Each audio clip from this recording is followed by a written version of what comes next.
আপনারা যারা ইউটিউবিং করেন তারা কিন্তু সবাই কপিরাইটের সাথে পরিচিত।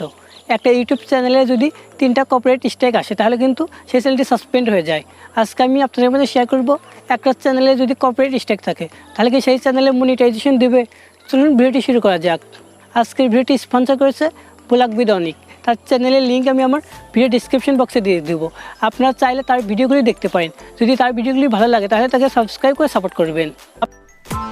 Press the bell icon on the YouTube app and never miss another update. আপনাদের মাঝে অনেকেই আছেন যারা অন্য মানুষের ভিডিও ইউটিউব থেকে ডাউনলোড করে আপনার নিজের চ্যানেলে আপলোড দেন, যার ফলে সেই ভিডিওতে কপিরাইট স্ট্রাইক চলে আসে।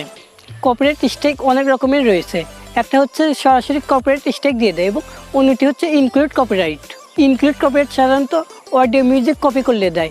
আপনারা ভিডিও থেকে যদি অডিও মিউজিকটি রিমুভ করে দেন তাহলে আপনার ভিডিও থেকে ইনক্লুড কপিরাইট চলে যাবে। ইউটিউবে ভিডিও আপলোড করার পর যদি আপনার ভিডিওতে ইনক্লুড কপিরাইট আসে আপনারা ভিডিও থেকে আপনারা গানটি রিমুভ করে দিতে পারবেন এবং ইউটিউব অডিও লাইব্রেরি থেকে কপিরাইট ফ্রি গান অ্যাড করতে পারবেন। কপিরাইট স্ট্রাইক দিলে ভিডিও ডিলিট করে দিলেও যদি কপিরাইট স্ট্রাইক তুলে না নেয় তাহলে কিন্তু 90 দিনের আগে কপিরাইট স্ট্রাইক যাবে না। চ্যানেলে কপিরাইট স্ট্রাইক আসলেও আপনারা মনিটাইজেশন পাবেন যদি আপনার চ্যানেলে সব কিছু ঠিকঠাক থাকে। কপিরাইট স্ট্রাইক উঠে যাওয়ার পর মনিটাইজেশনের জন্য অ্যাপ্লাই করলে ভালো হবে।